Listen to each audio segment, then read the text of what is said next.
We buy stuff every single day. Clothes, food, you name it. But how often do we actually stop and think about the trust that goes into that? Today, we're going to talk about this invisible bridge that connects us to the people who make our products. And it's a bridge built on fairness and on safety. Okay, let's make this real. Think about the coffee you had this morning. Do you know its story? I mean, where did it really come from? Did the farmer who grew those beans actually get paid a fair wage? Is what it says on the bag actually true?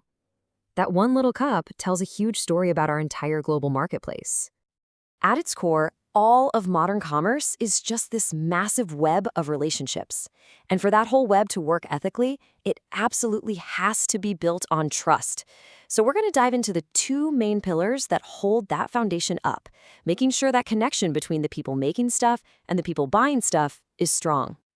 So our first pillar, this one's all about the producers. We're talking about the farmers, the artisans, the workers who are right at the beginning of that whole chain. And that's where something called fair trade comes in. And believe me, it's a really powerful idea.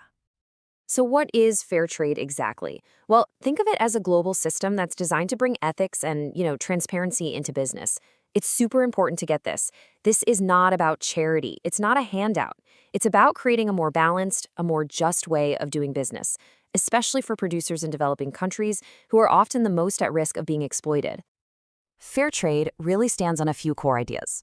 Equitable pricing. That's not just about a higher price. It's about a stable price that actually covers the cost of producing something sustainably and gives people a living wage. Then there's safe working conditions. Pretty self-explanatory, right? Protecting people. But it goes even deeper, encouraging sustainable farming and even funding community projects. We're talking schools, healthcare, things that really lift up an entire community for generations. Okay, so we've got the producer side of the bridge sorted. Now let's walk over to the other side, our side, the buyers. The second pillar is consumer protection, and it's all about protecting our rights every single time we buy something. To put it simply, consumer protection is basically the set of rules and ethical standards that keep us from being taken advantage of. It's the whole reason we can trust that a product is safe, that the ads we see aren't just flat out lying, and that we have a way to fix things if a purchase goes wrong. And here's the thing. The really ethical companies, they don't just do the bare minimum that the law requires. No way. They actively build trust with us by being honest, by making sure their products are safe, and by advertising responsibly. It's really about treating customers with respect, which, guess what, ends up building a super loyal customer base. So when you look at them side by side, you can see these two pillars are really just two sides of the same coin. You've got fair trade on one side, protecting producers with ethical sourcing, and on the other, you've got consumer protection, looking out for us, the buyers, and making sure the market is honest. Together, they create a complete circle of trust. Now, all this theory is great, but how does it actually work in the real world? Well, let's take a look at a huge, well-known company like Starbucks and see how they put fair trade into practice with their coffee. This is where the rubber meets the road. What Starbucks does creates something that you could call a virtuous cycle. It's pretty cool. It all starts with them sourcing fair trade coffee.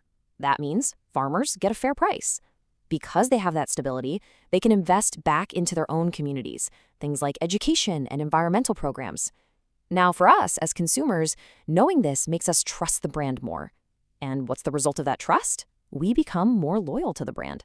It's a win for the farmer, a win for the community, and yeah, a win for the business. It's a win-win-win. Okay, so let's zoom back out, because this is obviously about way more than just one company or one cup of coffee. When businesses really get on board with both fair trade and consumer protection, it creates this huge ripple effect. It helps build a global economy that's more stable, more ethical, and more sustainable for everybody. At the end of the day, it all comes back to this one central idea. That entire relationship between the people making things and us, the people buying them, it all hangs on trust. And holding up these principles we've been talking about, that's the absolute best way to build that trust and to keep it strong. And look, this isn't just some feel-good philosophy. It has a massive real-world impact. The research is totally clear. This approach doesn't just make you loyal to one brand. It actually helps promote ethical buying as a global movement. It gives us the power to vote with our wallets. So I'll just leave you with this question to think about.